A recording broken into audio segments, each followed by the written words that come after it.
చెట్లకి రాఖీ కట్టడం మీరు ఎప్పుడైనా చూసారా?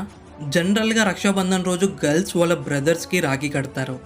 కానీ ఒడిషాలో ఉన్న మయూర్‌భంజ్ డిస్ట్రిక్ట్‌లో వీళ్ళు చెట్లకి కూడా రాఖీ కడతారు.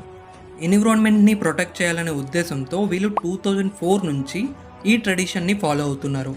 దీన్ని జంగల్ రక్షాబంధన్ అని పిలుస్తారు. ఎన్విరాన్మెంట్‌ని ప్రొటెక్ట్ చేయాలనే ఉద్దేశంతో పాటు చిల్డ్రన్స్‌కి ఇంకా యంగర్ జనరేషన్స్‌కి ట్రీస్ యొక్క ఇంపార్టెన్స్ తెలియాలని ఈ జంగల్ రక్షాబంధన్ని ఇక్కడ ప్రజలు జరుపుకుంటున్నారు. రక్షాబంధన్ రోజు మాత్రమే ఈ ఆలయాన్ని తెరుస్తారు. ఉత్తరాఖండ్లో చెమోలి డిస్ట్రిక్ట్లో ఉన్న బాన్సీ నారాయణ్ టెంపుల్ సంవత్సరానికి ఒక్క రోజు మాత్రమే తెరుస్తారు. అదే రక్షాబంధన్ రోజు. మిగతా 364 రోజులు స్వామివారిని నారదుడు పూజిస్తారంట. ఎంతోమంది మహిళలు రక్షాబంధన్ రోజు ఆ ఆలయంలో రాఖీలు సమర్పిస్తారు. అండ్ ఈ ఆలయాన్ని పాండవులు నిర్మించారని అక్కడ ప్రజలు నమ్ముతారు.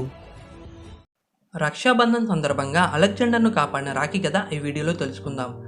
అలెగ్జాండర్ భారతదేశం మీద దాడి చేస్తున్నప్పుడు పురుషోత్తముడు అతనికి ఎదురు తిరుగుతాడు. దీంతో వారి మధ్య యుద్ధం జరుగుతుంది. ఆ సమయంలో అలెగ్జాండర్ భార్య రక్షోణ యుద్ధంలో తన భర్తను చంపొద్దని అభ్యర్థిస్తూ పురుషోత్తముడికి ఒక లేఖతో పాటు ఒక తాడు వంటి దానిని కానుకగా పంపుతుంది.